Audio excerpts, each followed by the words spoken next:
بسم الله الرحمن الرحيم والصلاة والسلام على رسول الله سيد الأولين والآخرين وعلى آله وصحابته أجمعين.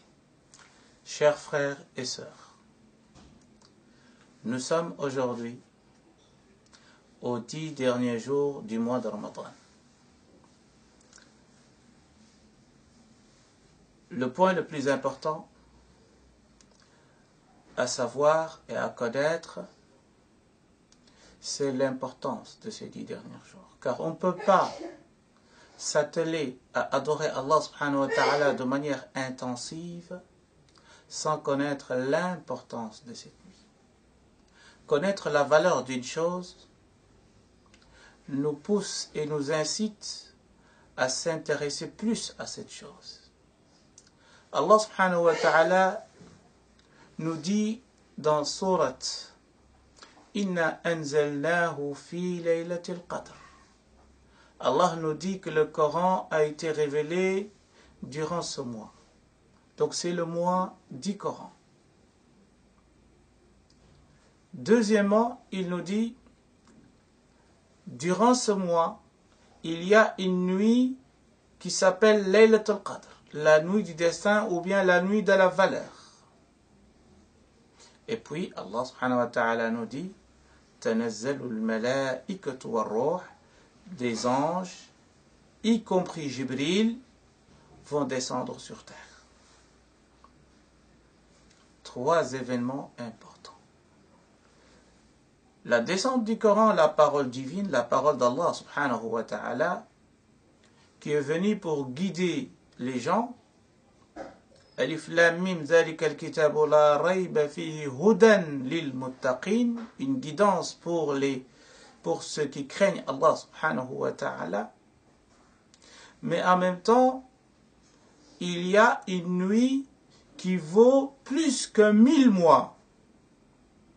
Parce que souvent on dit, ça vaut 80 ans, plus 4 mois, plus je ne sais pas combien de jours.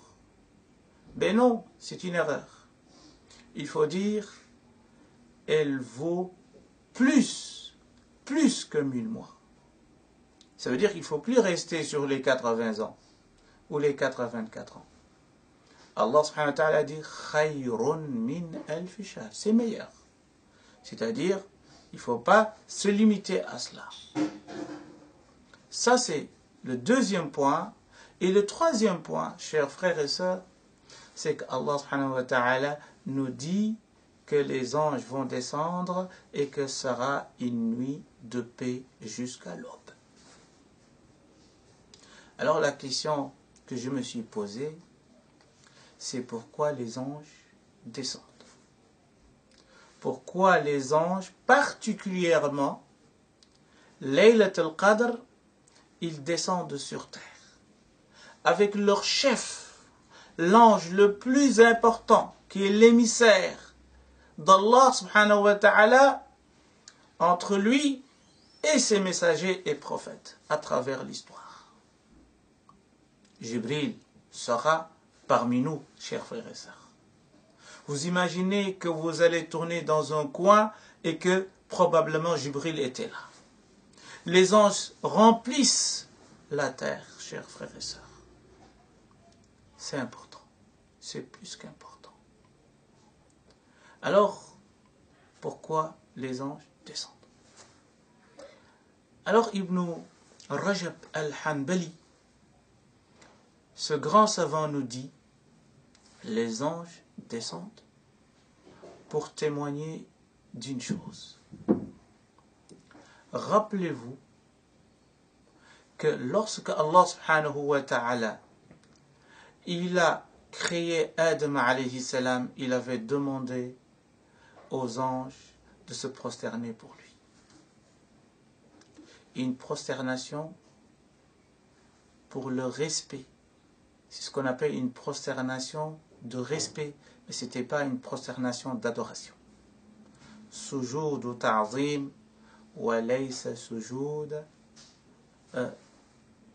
ibada.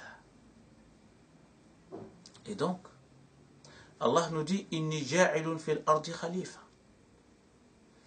j'ai décidé de mettre sur terre mon vicaire, mon calife. Les anges ont dit à ce moment, أتجعل فيها من يفسد فيها ويسفك الدماء ونحن نسبح بحمدك ونحن نسبح بحمدك ونقدس لك. Ah, c'est important. Les anges répondent à Allah, est-ce que tu vas mettre sur la terre quelqu'un qui va corrompre la terre et qui va verser le sang, alors que nous,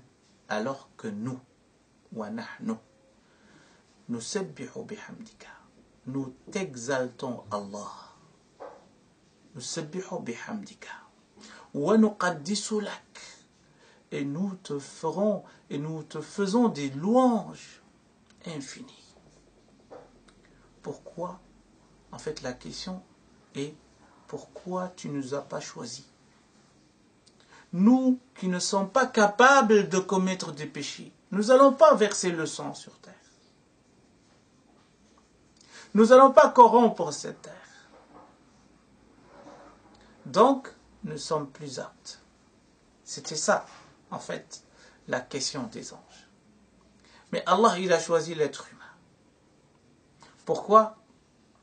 Parce que la tâche, la mission, n'était pas adaptée avec les anges.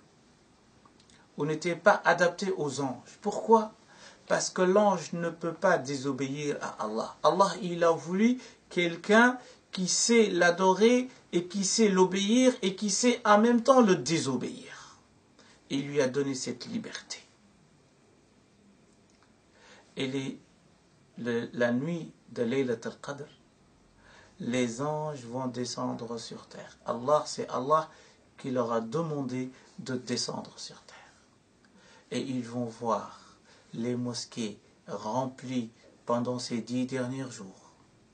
Ils vont voir des croyants en état de prosternation, d'autres en état d'inclination, des autres avec les mains élevées, en criant et en invoquant Allah subhanahu wa ta'ala. Les anges vont voir des spectacles d'adoration. Et là, ils vont se rendre compte qu'Allah, il n'a pas fait une erreur. Hasha lillah. Hasha lillah. Allah, il a choisi le plus apte. Le plus apte, parce que les anges avaient jugé l'être humain sans le connaître. Sans le connaître. Ils avaient dit que nous sommes des êtres sanguinaires. Nous sommes tous des gens qui vont corrompre cette terre. Ça, c'était le témoignage des anges avant que l'être humain soit placé sur terre. Laylat al-Qadr, Allah leur a demandé de descendre avec leur chef. C'est lui qui portait le message de guidance pour les hommes. Descendra avec eux. Et ils vont témoigner que l'être humain, même s'il est capable de faire du mal et de corrompre aussi la terre et de verser le sang, il est aussi capable d'adorer Allah. Il est aussi capable d'être un pourvoyeur de paix, d'être un être miséricordieux. Il est capable de semer la paix sur la terre. Le défi est là, chers frères et sœurs. Le message est clair.